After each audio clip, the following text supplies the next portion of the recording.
lo detuvieron, porque el plan no era detenerlo, el plan era empujarlo a hacer lo que hizo. Yo creo que somos muchos los peruanos que en ese momento compartimos la tristeza que expresa el almirante Gianpietri ante una ausencia prematura, ante una vida que tenía tantísimo para darle todavía al Perú. En el tráiler o el avance del documental Justicia para Alan, que se estrenará este día jueves 20, se dice que él es un presidente irrepetible, que es o era un portento intelectual, un político controvertido. Y todas esas definiciones son ciertas, pero también es cierto que conforme pasa el tiempo, los peruanos, incluso aquellos que más lo han criticado, aquellos que incluso han hecho campaña en su contra, se dan cuenta de la diferencia, porque basta con ser mínimamente inteligente y comparar y poner en la balanza la talla, no física, sino la talla de estadista, la talla intelectual de Alan García, al lado de los otros individuos que han pasado por Palacio de Gobierno en los últimos años. No hay que ser demasiado generoso para darse cuenta de la enorme diferencia que hay. Y por supuesto que lo hemos necesitado y lo hemos extrañado, porque como dice Gianpietri también, si Alan García hubiera estado vivo, no nos hubiera pasado lo del lápiz. Con esa palabrita resume toda la miseria y toda la corrupción que ha inundado el país en los últimos años.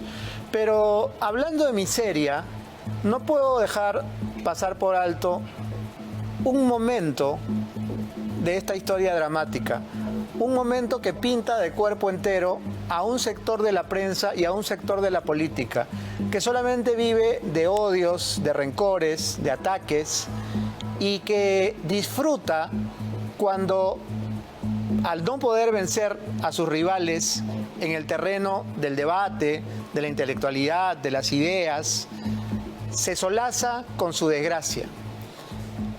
Uno no podría imaginar que una persona presuntamente ilustrada, presuntamente sensible, pueda celebrar algo como lo que ocurrió con el presidente Alan García. Y sin embargo, a las 7 de la mañana del día 17 de abril del 2019, la periodista Rosa María Palacios tuiteaba lo siguiente: solo quería ver cómo se ve escrito: detención preliminar para Alan García. Qué madrugadora estuvo Rosy esa mañana. Qué madrugadores estuvieron todos los periodistas, reporteros, camarógrafos de la prensa adicta a Vizcarra.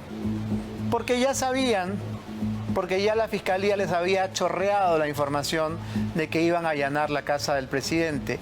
Y qué cobarde, qué 1000 veces cobarde José Domingo Pérez, que habiendo sido el heraldo anticorrupción, el superhéroe del caso Lavajato, no tuvo ni siquiera las agallas de ir personalmente a detener al presidente García, porque hasta investido del poder que le da la ley, se moría de miedo de enfrentarlo, se moría de miedo porque sabe de su diminuta estatura. Y entonces mandó a un subalterno, mandó a un adjunto, a un chupe. De lo que pasó en la casa se han escrito y se van a escribir páginas de páginas. Solamente hay que recordar un hecho muy simple. La Fiscalía y la Policía entraron a la casa de un hombre que, por orden del Ministerio Público y del Poder Judicial, iba a ser detenido. Pero no lo detuvieron. Entró el fiscal, entró la policía y no lo detuvieron. El presidente García bajó hasta el descanso de la escalera y no lo detuvieron. ¿Por qué? ¿Se han preguntado ustedes por qué? ¿Por qué no procedieron como se procede en esos casos? Es decir, se me está cayendo el micro.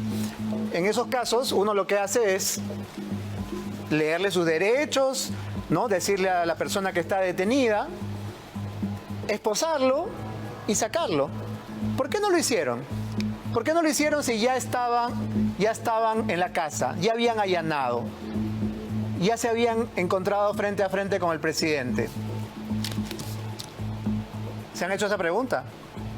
Y el presidente baja hasta el descanso, regresa a su habitación y nadie hace nada. Policía y fiscalía se queda de brazos cruzados, mirando el reloj como diciendo, vamos a esperar. ¿Esperar qué? ¿Esperar qué si tenían una orden de detención? ¿Por qué se demoraron tanto? Porque el presidente se encerró en su habitación. Falso. La habitación del presidente no tenía seguro, porque su pequeño hijo, Federico Dantón, había roto la chapa de un pelotazo, de un taponazo con la pelota de fútbol días antes. Así que ni siquiera podía cerrarse con seguro desde dentro esa puerta. Además, la habitación del presidente García tenía un balcón enorme que era muy fácil de acceder, que ni siquiera tenía baranda. ¿Por qué no lo detuvieron? Porque el plan no era detenerlo. El plan era empujarlo a hacer lo que hizo. ¿Y cómo lo sabían? Porque hubo una camioneta de chuponeo escuchando permanentemente las conversaciones del presidente García las 24 horas del día. Y esto no es una sospecha, ni es una teoría, ni una hipótesis. Todos lo vimos en Televisión Nacional porque los propios apristas denunciaron, abrieron y pusieron al descubierto esa camioneta de espionaje del Ministerio del Interior. Hay todavía mucho por investigar.